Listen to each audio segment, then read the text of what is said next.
मंत्री जी और उनके परिवार मिलकर बीफ का कारोबार कर सकते हैं, लेकिन उन पर सवाल करो तो वो 50 करोड़ का मानहानि केस ठोक देते हैं। इस कहानी की शुरुआत होती है 10 मार्च 2022 से, जब महाराष्ट्र पुलिस को एक टिप मिलती है कि मुंबई पुणे एक्सप्रेसवे पे एक ट्रक बीफ ले जा रहा है। पुलिस जब उस ट्रक को रोककर चेक करती है तो उसमें से 28 टन मीट बरामद होते हैं और बाद में रेम्बल एग्रो एंड फूड्स नाम की एक कंपनी इस ट्रक पर अपनी ओनरशिप क्लेम करती है। फिर ठीक 4 साल बाद फरवरी 2026 को एक मीडिया पब्लिकेशन दी कारवा ने एक ऐसी इन्वेस्टिगेटिव रिपोर्ट पब्लिश की जिसने देश की सियासत में हलचल मचा दी।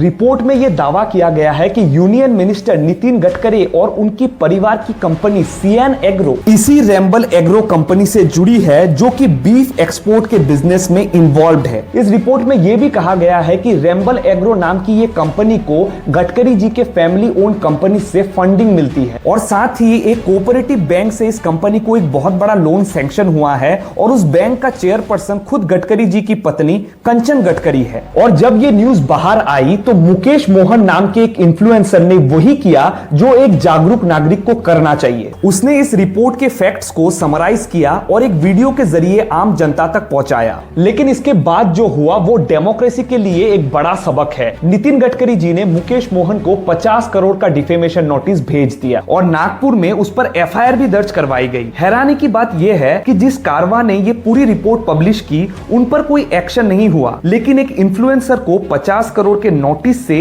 डराने की कोशिश की गई ताकि दूसरे क्रिएटर्स नेताओं की बिजनेस और उनकी गलतियों पर सवाल उठाने से पहले 100 बार सोचे। लेकिन असली खेल तो आईटी एक्ट के नाम पर हो रहा है, जो आज के वीडियो क्रिएटर्स के लिए डिजिटल डेथ वारंट बन चुका है। जिस कानून को डिजिटल क्राइम को रोकने के लिए बनाया गया था, आज उसी कानून का गलत इस्तेमाल करके हर उस इन्फ्लुएंसर की आवाज दबाई जा रही है जो सरकार से सवाल करते हैं। हाल ही में मॉलिटिक्स इंडिया का फेसबुक पेज इंडिया में बैन करवा दिया जाता है और भी बहुत सारे क्रिएटर्स ऐसे हैं जिनकी वीडियो घंटों के अंदर टेक डाउन करवा लिए जाते हैं बिना किसी वार्निंग और बिना किसी रीजन दिए। छोटे से छोटे क्रिएटर्स जो सरकार की गलतियों पर आवाज उठाने की कोशिश करते हैं, उनका चैनल ही डिलीट करवा दिया जाता है। ये कैसी हिपोक्रेसी है। एक तरफ प्रधानमंत्री जी खुद कहते हैं, मेरा एक कन्विक्शन है कि क्रिटिसिज्म ये डेमोक्रेसी की आत्मा है। अगर वाकई में क्रिटिसिज्म डेमोक्रेसी की आत्मा है तो नेताओं के बिजनेस पर सवाल उठाने पर 50 करोड़ का डिफेमेशन नोटिस क्यों? तुम सब क्या सोचते हो इस बारे में मुझे कमेंट सेक्शन में जरूर बताना। क्या देश में अभी भी फ्रीडम ऑफ स्पीच जिंदा है?